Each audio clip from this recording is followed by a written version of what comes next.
Matthew chapter 26. When Jesus had finished saying all these things, he said to his disciples, "As you know, the Passover is 2 days away, and the Son of Man will be handed over to be crucified." Then the chief priests and the elders of the people assembled in the palace of the high priest, whose name was Caiaphas. And they schemed to arrest Jesus secretly and kill him. "But not during the festival," they said, "or there may be a riot among the people."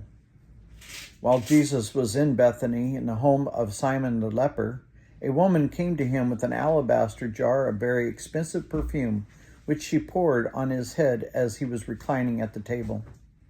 Then when the disciples saw this, they were indignant. "Why this waste?" they asked.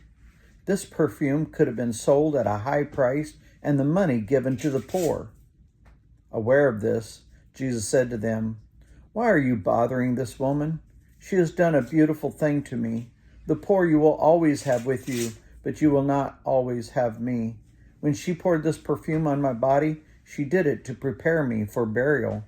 Truly, I tell you, wherever this gospel is preached throughout the world, what she has done will also be told in memory of her."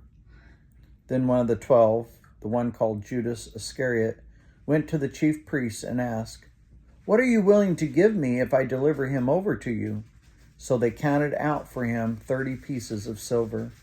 From then on, Judas watched for an opportunity to hand him over. On the first day of the festival of unleavened bread, the disciples came to Jesus and asked, "Where do you want us to make preparations for you to eat the Passover?" He replied, "Go into the city of a certain man and tell him, 'The teacher says, my appointed time is near. I'm going to celebrate the Passover with my disciples at your house.'" So the disciples did as Jesus had directed them and prepared the Passover. When evening came, Jesus was reclining at the table with the 12. While they were eating, he said, "Truly, I tell you, one of you will betray me." They were very sad and began to say to him one after the other, "Surely you don't mean me, Lord." Jesus replied, "The one who has dipped his hand into the bowl with me will betray me. The Son of Man will go just as is written about him, but woe to that man who betrays the Son of Man. It would be better for him if he had not been born." Then Judas, the one who would betray him, said, "Surely you don't mean me, Rabbi." Jesus answered, "You have said so." While they were eating, Jesus took bread, and when he had given thanks, he broke it and gave it to his disciples, saying, "Take and eat. This is my body." Then he took the cup, and when he had given thanks, he gave it to them, saying, "Drink from it, all of you. This is the blood, my blood of the covenant, which is poured out for many for the forgiveness of sin. I tell you, I will not drink from this fruit of the vine from now on until that day when I drink it new with you in my Father's kingdom." When they had sung a hymn, they went out to the Mount of Olives. Then Jesus told them, "This very night you will fall away on account of me, for it is written, I will strike the shepherd, and the sheep of the flock will be scattered. But after I have risen, I will go ahead of you into Galilee." Peter replied, "Even if all fall away on account of you, I never will." "Truly I tell you," Jesus answered, "this very night before the rooster crows, you will disown me 3 times.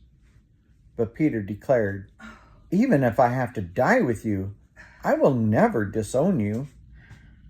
And all the other disciples said the same.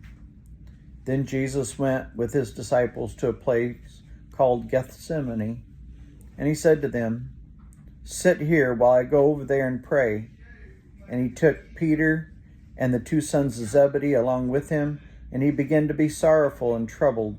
Then he said to him, "My soul is overwhelmed with sorrow to the point of death. Stay here and keep watch with me." Going a little farther, he fell with his face to the ground and he prayed, "My Father, if it is possible, may this cup be taken from me, yet not as I will, but as you will." Then he returned to his disciples and found them sleeping. Couldn't you men keep watch with me for 1 hour? He asked Peter. Watch and pray that you will not fall into temptation. The spirit is willing, but the flesh is weak. He went away the second time and prayed, My Father, if it is not possible for this cup to be taken away unless I drink it, your will be done. When he came back, he again found them sleeping because their eyes were heavy. So he left them and went away once more and prayed the third time, saying the same thing. Then he returned to the disciples and said to them, Are you still sleeping and resting? Look, the hour has come. The Son of Man is delivered into the hands of sinners. Rise, let us go. Here comes my betrayer. And while he was still speaking, Judas, one of the 12, arrived. With him was a large crowd armed with swords and clubs, sent from the chief priests and the elders of the people. Now the betrayers had arranged a signal with them. The one I kiss is the man. Arrest him. Going at once to Jesus, Judas said, Greetings, Rabbi, and kissed him. Jesus replied, Do what you came for, friend. Then the men stepped forward, seized Jesus, and arrested him. With that, one of Jesus' companions reached for his sword, drew it out, and struck the servant of the high priest, cutting off his ear. Put your sword back in its place, Jesus said to him, for all who draw the sword will die by the sword. Do you think I cannot call on my Father, and he will at once put at my disposal more than 12 legions of angels? But then how would the scriptures be fulfilled that say it must happen this way? In that hour, Jesus said to the crowd, Am I leading a rebellion that you have come out with swords and clubs to capture me? Every day I sat in the temple courts teaching, and you did not arrest me.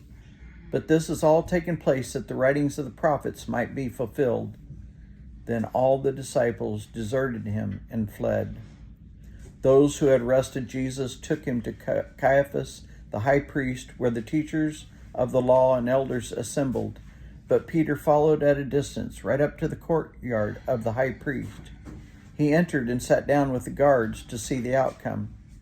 The chief priests and the whole Sanhedrin were looking for false evidence against Jesus so that they could put him to death, but they did not find any, although many false witnesses came forward. Finally, 2 came forward and declared, This fellow said, I am able to destroy the temple of God and rebuild it in 3 days. Then the high priest stood up and said to Jesus, Are you not going to answer? What is this testimony these men are bringing against you? But Jesus remained silent. The high priest said to him, I charge you under oath by the living God. Tell us if you are the Messiah, the Son of God. You have said so, Jesus replied. But I say to all of you, from now on you will see the Son of Man sitting at the right hand of the Mighty One and coming in clouds of heaven. Then the high priest tore his clothes and said, He has spoken blasphemy. Why do we need any more witnesses? Look, you have heard the testimony. What do you think? He is worthy of death, they answered. Then they spit on his face and struck him with their fist. Others slapped him and said, Prophesy to us, Messiah, who hit you? Now Peter was sitting in the courtyard of the servant girl, and a servant girl came to him. You also were with Jesus of Galilee, she said, but he denied it before them all. I don't know what you're talking about, he said. Then he went to the gateway where another servant girl saw him and said to the people there, This fellow was with Jesus of Nazareth. He denied it again with an oath. I don't know the man. After a little while, those standing there went up to Peter and said, Surely you are one of them. Your accent gives you away. Then he began to call down curses, and he swore to them, I don't know the man. Immediately the rooster crowed. Then Peter remembered the word that Jesus had spoken. Before the rooster crows, you will disown me 3 times. And he went out and wept bitterly.